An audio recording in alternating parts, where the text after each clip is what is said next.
ಇನ್ನು ಮುನಿಯಪ್ಪ ರಮೇಶ್ ಕುಮಾರ್ ಬಣಗಳ ಫೈಟ್ ಕೂಡ ಜೋರಾಗಿದೆ. ಕೋಲಾರ ಕಾಂಗ್ರೆಸ್ ಶಾಸಕರ ಸಂಧಾನ ಸಭೆ ಯಶಸ್ವಿ ಕೂಡ ಆಗಿದೆಯಂತೆ. ಸಿಎಂ ಸಿದ್ದು ಡಿಸಿಎಂ ಡಿಕೆಶಿ ನಿರ್ಧಾರಕ್ಕೆ ಬದ್ಧ ಅಂತ ಹೇಳಿದ್ದಾವೆ ಬಣಗಳು. ರಾಜೀನಾಮೆ ವಿಚಾರಕ್ಕೆ ವಿಷಾದ ವ್ಯಕ್ತಪಡಿಸಿದ್ದಾರೆ ನಾಯಕರು. ಕಾಂಗ್ರೆಸ್ ಅಭ್ಯರ್ಥಿಯ ಪರ ಒಗ್ಗಟ್ಟಿನ ಕೆಲಸದ ಭರವಸೆಯನ್ನ ಕೊಟ್ಟಿದ್ದಾರಂತೆ. ಒಂದು ಕಡೆ ಕೋಲಾರ ಫೈಟ್ ಕೂಡ ಸಾಕಷ್ಟು ಕೋಲಾಹಲವನ್ನ ಸೃಷ್ಟಿ ಮಾಡಿತ್ತು.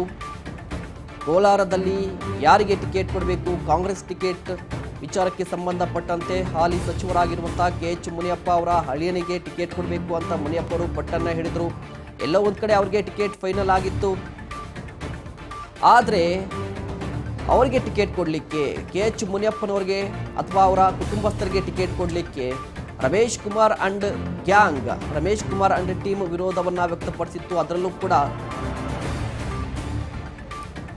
ಒಂದಿಷ್ಟು ನಾಯಕರು ರಾಜೀನಾಮೆಯ ಪ್ರಹಸನವನ್ನ ಹೈಡ್ರಾಮವನ್ನ ಕೂಡ ಹಾಡಿದ್ರು. ನಜೀರ್ ಅಹಮದ್, ಅನಿಲ್ ಕುಮಾರ್ ಇವರೆಲ್ಲ ಹೋಗಿ ತಮ್ಮ ಸ್ಥಾನಕ್ಕೆ ರಾಜೀನಾಮೆ ಕೊಡ್ತೀವಿ ಅಂತ ಹೇಳಿದ್ರು. ಕೋಲಾರ ವಿಧಾನಸಭಾ ಕ್ಷೇತ್ರದ ಶಾಸಕರು ಕೊತ್ತೂರು ಮಂಜುನಾಥ್ ಸೇರಿದಂತೆ ಒಂದಿಷ್ಟು ನಾಯಕರು, ಅಂದರೆ ಕೋಲಾರದ ಕಾಂಗ್ರೆಸ್ನ ನಾಯಕರು, ಶಾಸಕರು, MLCಗಳು ಕೂಡ ರಾಜೀನಾಮೆಯ ಹೈಡ್ರಾಮವನ್ನ ಆಡಿದ್ರು. ಯಾವ ಕಾರಣಕ್ಕೆ? KH ಮುನಿಯಪ್ಪನವರಿಗೆ ಅಥವಾ KH ಮುನಿಯಪ್ಪ ಅವರ ಫ್ಯಾಮಿಲಿಗೆ ಟಿಕೆಟ್ ಕೊಟ್ಟರೆ ನಾವು ನಮ್ಮ ಸ್ಥಾನಕ್ಕೆ ರಾಜೀನಾಮೆಯನ್ನ ಕೊಡ್ತೀವಿ ಅಂತ ಹೇಳಿದರು. ಇದೀಗ ಅಖಾಡಕ್ಕೆ ಇಳಿದಿದ್ದದ್ದು CM ಸಿದ್ದರಾಮಯ್ಯನವರು ಹಾಗೆ DCM DK ಶಿವಕುಮಾರ್ ಅವರು. ಈಗ ಯಾರೆಲ್ಲ ಅಸಮಾಧಾನವನ್ನು ಅವರು ಹಾಕಿದ್ರಲ್ವ, ಯಾರೆಲ್ಲ ಬಂಡಾಯವನ್ನ ಸಾರಿದ್ರಲ್ಲ, ಅವರೆಲ್ಲ ಕೂಡ ಈಗ ಸೈಲೆಂಟ್ ಆಗಿದ್ದಾರಂತೆ. ಸಂಧಾನ ಯಶಸ್ವಿಯಾಗಿದೆಯಂತೆ. ಅದು ಖುದ್ದಾಗಿ ಒಂದು ಮಾತನ್ನು ಕೂಡ ಹೇಳಿರುವಂಥದ್ದು, ಹೈಕಮಾಂಡ್ ಯಾವುದೇ ರೀತಿಯ ನಿರ್ಧಾರ ತೆಗೆದುಕೊಂಡ್ರೂ ಕೂಡ ನಾವು ಬದ್ಧರಾಗಿರ್ತೀವಿ. ಜೊತೆಗೆ ರಾಜೀನಾಮೆಯಿಂದಾಗಿ ರಾಜೀನಾಮೆ ಪ್ರಹಸನ ಆಯ್ತಲ್ವಾ, ಇದರಿಂದ ರಾಜ್ಯ ಮಟ್ಟದಲ್ಲಿ ಕಾಂಗ್ರೆಸ್ಗೆ ಒಂದಿಷ್ಟು ಡ್ಯಾಮೇಜ್ ಆಯಿತು. ನೋಡಿ, ಕಾಂಗ್ರೆಸ್ನಲ್ಲಿ ಎಷ್ಟೆಲ್ಲ ಬೆಳವಣಿಗೆ ಆಗ್ತಾ ಇದೆ, ಅಲ್ಲಿ ಕಂಟ್ರೋಲ್ ಇಲ್ಲ ನಾಯಕರ ನಡುವೆ.